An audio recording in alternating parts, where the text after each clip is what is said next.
Hi అండి. ఈ story నచ్చితే సబ్స్క్రైబ్ చేసుకొని లైక్ చేయడం మర్చిపోవద్దు. ఇప్పుడైతే కథలోకెళ్దాం. ఆ! అవునమ్మా అంటూ వందన చేతిని పట్టుకొని ఆమె భుజంపై తలవాల్చింది. వందన మాత్రం ఆలోచిస్తూ ఫోన్ నీటి వైపు చూసింది. ఆ నీటిలో వెనకే ఉన్న రామ్ ముఖం స్పష్టంగా కనిపించేసరికి వందన షాక్‌గా వెనక్కి తిరిగి చూసింది. 2 చేతులు కట్టుకొని కళ్ళకు గగల్స్ పెట్టుకొని సీతనే చూస్తున్నాడు రామ్. పుట్టినప్పుడు ఎంతో ప్రేమగా నా కొడుకుని గుండెలకి హత్తుకొని ముద్దు పెట్టుకొని ఎంతగా సంతోషించాను. మళ్ళీ ఇన్ని సంవత్సరాలకి ఇంత దగ్గరగా నా కొడుకుని చూస్తున్నాను. నీ ఫోటో చూసి మురిసిపోయే నేను దగ్గర నుంచి చూస్తుంటే ఎంతో ఆనందంగా ఉంది రామ్. నువ్వెప్పుడు సంతోషంగానే ఉండాలి అనుకుంది. రెప్ప వేయటం మర్చి నన్నే చూస్తున్న వందనాన్ని చూసి నేనిక్కడ ఉన్నానని ఆమెకు చెప్పొద్దు అంటూ చేతులతోనే సైగ చేశాడు. రామ్ సైగలికి తేరుకొని వందన చిన్నగా నవ్వి ఊరుకొని సీత చేతిని పట్టుకొని ఇంకా ఊరుకో తల్లి. జరిగిందేదో జరిగింది కదా!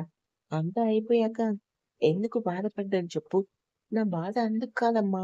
ఎందుకో తెలీదు. నా మనసులో మాటలు మీకు చెప్పాలనిపిస్తుంది. చెప్పమంటారా? ఎంతో అమాయకంగా అడిగింది సీత. సరే చెప్పు. మీ ఆయన్ని రాక్షసుడు, రాక్షసుడు అంటున్నావు కదా! అంత రాక్షసంగా నిన్ను కొట్టి హింసిస్తున్నాడా? లేదుమా. ఈ 4 రోజులు నిన్ను తిడుతూ ఆకలికి పస్తులు పెట్టాడా? పోనీ బలవంతంగా నిన్ను అంటూ వందన అనేసరికి ఛీ! తను అలాంటివాడు కాదమ్మా. మంచోడే. కానీ అదో టైప్ మనిషి. అదో టైప్ అంటే కోపంతోనే నాకు వణుకు పుట్టేలా చేస్తాడు. మళ్ళీ సారీ చెప్పడు కానీ తన మాటలతో నాకు కోపం రప్పిస్తాడు. అది నేను సారీగానే అర్థం చేసుకోవాలి. మా మామయ్య కోసం మాట్లాడితే తనకెక్కడలేని కోపం. వాళ్ళ కోసం మాట్లాడినా చాలు నిజంగానే చంపేస్తాడేమో అని పరుగున ఒక మూలకెళ్ళి దాక్కుంటాను. కానీ నా మనసుని ఎలా అర్థం చేసుకున్నాడో తెలీదు. తనే మా మావయ్య దగ్గరికి తీసుకునెళ్ళాడు. నిజంగానా? ఆశ్చర్యంగా అడిగింది వందన. సీత మాటలు వింటూనే ఉన్నాడు రామ్. అవును. శాడిస్ట్ గాడే కానీ మంచి శాడిస్ట్ గాడు అంటూ కోపంగా మూతి ముడుచుకొని ఇంట్లోనే గొడవ పెట్టేశాడు. మా బావని కొడతాడేమో అని భయమేసింది. నేనే ధైర్యం చేసి రామ్‌ని ఎదిరించాను. ఏంటి? నీ భర్తని నువ్వు ఎదిరించావా? అవును. కానీ ఏం చేయనమ్మా? ఆయన కోపం ఎంత ఎక్కువంటే, ఆ కోపంలో ఆయన కళ్ళు చూడాలి. నాకు అంత గొడవ జరిగాక నిజంగానే నా మనసు బాగోక కాలేజ్‌కెళ్ళకుండా గుడికెళ్దామనుకున్నా. కానీ తనే గుడి దగ్గరికి నన్ను తీసుకొచ్చాడు. 5 నెలలే కలిసుండాలి అంటాడు కానీ, ఎందుకు నాతో ఇలా బిహేవ్ చేస్తాడు? మంచోడు అనుకునే లోపే వీడంత శాడిస్ట్ ఎవరు ఉండరు అనుకునేలా చేస్తాడు. మంచివాడా? అంటే మంచిగానే ఉంటాడు. కానీ అందులో మంచిని వెతుక్కోవటం చాలా కష్టం. ఎలా అర్థం చేసుకోనమ్మా? తానే బాధపెట్టి మళ్ళీ బాధపడకు అన్నట్టు జోకొడుతుంటే అంటూ బాధగా వందనను చూసింది సీత. ఏంటమ్మా అలా చూస్తున్నారు? నీ సమస్య చాలా చిన్నది. కానీ నువ్వు చాలా పెద్ద సమస్యగా చూస్తున్నావు. ఏంటమ్మా నువ్వనేది? నీ సమస్య మీ ఆది బావ తప్పు చేయలేదనే కదా నీ నమ్మకం. అవునమ్మా. నాకు తెలిసి మా బావ తప్పు చేయలేదనే గట్టిగా నమ్ముతున్నాను. రామ్‌తో మెల్లగా అడుగు. నాకు ఒక అవకాశం ఇవ్వు. తన్విని చంపింది ఎవరో తెలుసుకుంటానని ఒక్క అవకాశం ఇవ్వని తన్వికి మీ బావకి మధ్య ఏం జరిగిందో అన్నీ తెలుసుకొని నిజాలన్నీ బయటపెట్టు. మీ ఆది తప్పు చేశాడో లేదో తెలిసిపోతుంది కదా! అవునమ్మా. ఎన్ని ఆలోచించి తనని అడిగాను కానీ ఎక్కడ? నా మొఖం ఎప్పుడు చూసినా అన్నం బదులు ఎండుమిరపకాయలు తింటాడు కదా! అందుకే కసుబుసులాడతానంటూ చిన్నగా రామ్‌ని తిప్పుకొని, నా మనసులో మాటలన్నీ మీతో చెప్పుకున్నాక నాకు చాలా ప్రశాంతంగా ఉంది. మీరు చాలా అందంగా ఉన్నారు. మీ నవ్వు, మీ కళ్ళు ఇంకా బావున్నాయి. అంకుల్ నిజంగా చాలా లక్కీ అమ్మా. సీత మాటలకి వందన చిన్నగా నవ్వి, జాగ్రత్తగా ఉండు తల్లి. పెళ్లి చేసుకున్నాక ఆ బంధం విడిపోకుండా జాగ్రత్తగా కాపాడుకోవాలి. ఒక్కసారి చెయ్యి జారిందంటే మళ్ళీ కలుపుకోవటం చాలా కష్టం. అగ్ని సాక్షిగా నీ మెడలో 3 ముళ్ళు వేసిన వాడే నీ భర్త. జీవితాంతం తనే నీకు తోడుగా ఉంటాడు. నువ్వు కూడా ఈ బంధాన్ని నిలబెట్టుకో. మనసులో ఉన్న ప్రేమను మర్చిపో అని చెప్పను కానీ, కాలాన్ని బట్టి, పరిస్థితులను బట్టి మనము మారాలి. సరేనా? వందన మాటలు కొంచెం అర్థమే కానట్టు అనిపించాయి సీతకి. సరే అమ్మా, మీరు చెప్పినట్లు చేస్తాను అంటుంది. జాగ్రత్త అంటూ ప్రేమగా సీత తలనిమిరి నుదుటిన ముద్దు పెట్టి, నా ఆఫీస్‌కి టైం అవుతుంది. వెళ్తున్నాను అంటూ సీతకి బాయ్ చెప్పి రామ్‌ని చూసింది. వందననే చూస్తున్నాడు. చిన్నగా నవ్వుతూ ముందుకు వెళ్ళింది. ఇంతసేపు ఎక్కడికెళ్ళావు? నీకోసం చుట్టూ వెతుకుతుంటే మీటింగ్ టైం అవుతుంది వందన. ఆ అన్నయ్య, మీ మేనల్లుడు రామ్ గుడికొచ్చాడు. ఏంటి? నమ్మలేక అడిగాడు వివేక్. అవునన్నయ్య, నా కోడలు కూడా వచ్చింది. అవునా? ఎక్కడ అంటూ చుట్టూ చూశాడు వివేక్. వందన వివేక్ చేతిని పట్టుకొని కోనేటి దగ్గర తీసుకొచ్చి రామ్‌ని, సీతని చూపించింది. ఇద్దరి జంట చాలా బావుందిమా. అవునన్నయ్య అంటూ ఇద్దరు కాసేపు ఆ జంటను చూసి మురిసిపోయి, అన్నయ్య వెళ్దాం పద. వాడితో మాట్లాడొస్తాను వందన. అందుకే ఇప్పటి వరకు రామ్ వచ్చాడని నీకు చెప్పకుండా దాచింది. కానీ మనసాగక చెప్పాను. నువ్వు వాడిని కలిస్తే ఏం చేస్తావో నాకి బాగా తెలుసు. ముందు పద వెళ్దామంటూ వివేక్ చేతిని పట్టుకొని బయటికి నడిచింది వందన.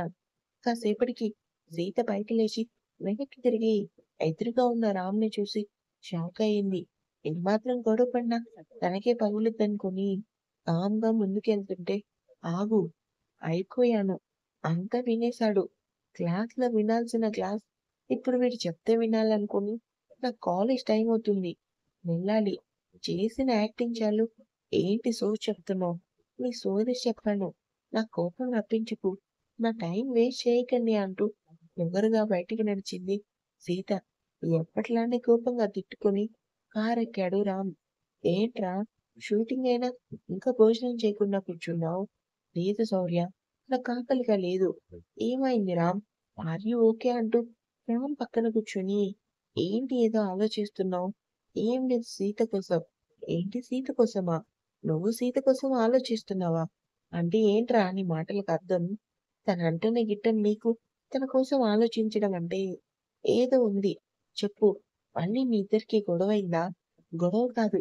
ఆది తప్పు చేయలేదని సీత గుండె బద్దలు కొట్టినట్టు మొఖం మీదే చెప్తుంది అంటూ సీతకి తనకి మధ్యన జరిగిన విషయం మొత్తం చెప్పాడు రామ్.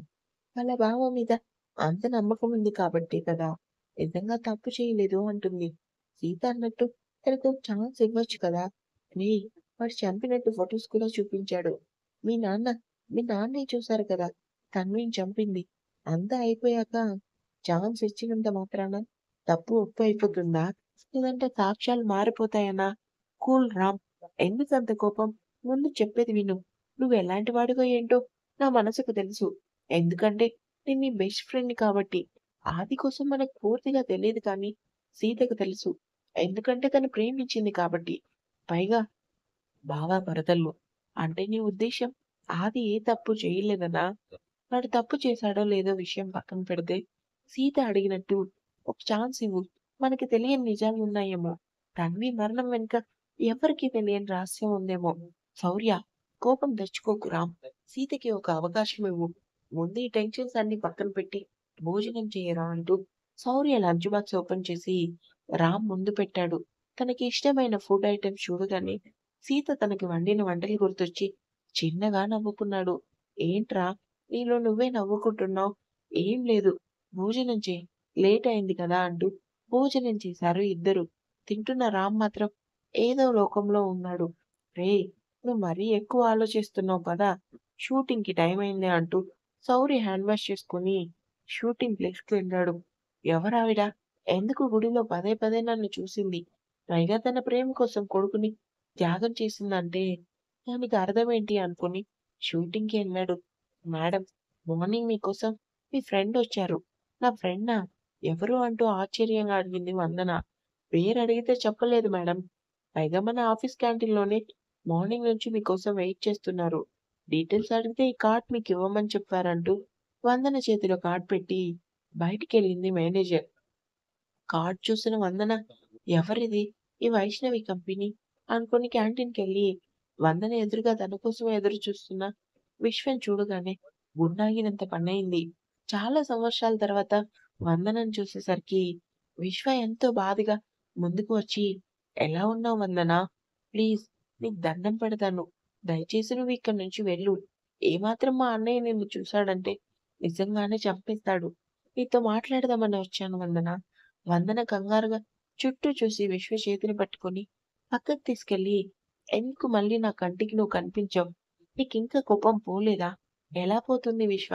నా బిడ్డని దత్తత తీసుకొని వాణ్ణి ఎలా పెంచావు? అందరి ప్రేమలకి నోచుకొని అందరూ ఉన్న అనాథగా బ్రతుకుతున్నాడు.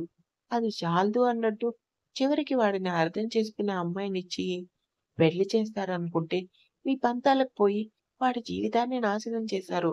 అది కాదు వందన. ఒకసారి నేను చెప్పేది విను. నీతో మాట్లాడడం అంటేనే నాకు కంపరంగా ఉంది. బంధం వద్దు అనుకుని వదిలేసి వెళ్ళిపోయావు. వెళ్ళిపోయిన వాడివి దూరంగానే ఉండు. కాదు కూడదు అంటూ గత గ్రామాలలో నా దగ్గరికి వస్తే మాత్రం కాల్చి పడేస్తాను. జ్ఞాపకాలతో చూవట్టు మిమ్మల్ని కూడా మొదటిసారి వందనను కోపంగా చూసేసరికి విశ్వ జడిసి వెనక్కి అడుగు వేశాడు. ఆ విమల మాయలో పడే కదా నా కొడుక్కి దూరంగా పెట్టావు. వాడు పుట్టింది నీకే కదా. మాన్యతని ఎంతో ప్రేమగా చూస్తే నువ్వెందుకు నా కొడుకుని వేరు చేశావు? ఇప్పుడే చెప్తున్నాను. కేవలం మాట ఇచ్చాను కాబట్టి దూరంగా ఉంటున్నా. నాకు మాత్రం తిక్కరేగిందంటే నా కొడుక్కి అన్ని నిజాలు చెప్పి మరి నాతో పాటుగా నా ఇంటికి తీసుకెళ్తా. ఇంకెప్పుడు నా కంటికి కనిపించకు.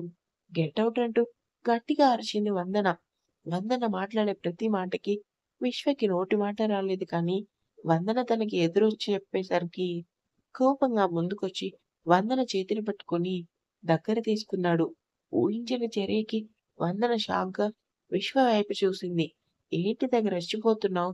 వాడిని నేను బాగా చూసుకోలేదా? మర్చిపోయావా? నా ప్రేమను వాడికి నేను కావాలనే దూరంగా ఉంటున్నా. ఎందుకో తెలుసా? ఎప్పటికైనా వాడిని నీకప్పచెప్పాలని. విమల ఎదురుగా వాడిని ఎక్కువగా ప్రేమిస్తే మనుషులు పెట్టి మరి నా కొడుకుని నాకు దూరం చేస్తుందని భయం. అంతేకాని వాడికి దగ్గరవ్వలేక కాదు. విమల వెనుక ఉన్న బలగం నీకు పూర్తిగా తెలీదు. వందన, తెలిస్తే నువ్వు ఇలా మాట్లాడవు. అందరి ముందు వాడికి దూరంగా ఉన్నా నా మనసు మాత్రం వాడికి దగ్గరగానే ఉంటుంది. వాడు మన కొడుకే కానీ నా కర్మ కాకపోతే వాడికి నీ బుద్ధులే వచ్చాయి. ఏం చేయను? ఎప్పుడూ ఒంటరిగానే ఉంటాడు. ఏమన్నావు? నీ కంటికి నేను కనిపించకూడదా? మీ అన్నయ్య నన్ను చంపేస్తాడా? నీకు కాదే, నాకు కానీ తిక్కరేగిందంటే ఈ క్షణమే నీ మెడలో 3 ముళ్ళు వేస్తాను. నువ్వెప్పుడు నన్ను అర్థం చేసుకున్నావని అంటూ వందనాన్ని వదిలి కోపంగా అక్కడి నుంచి వెళ్ళాడు. ఇంకా ఉంది.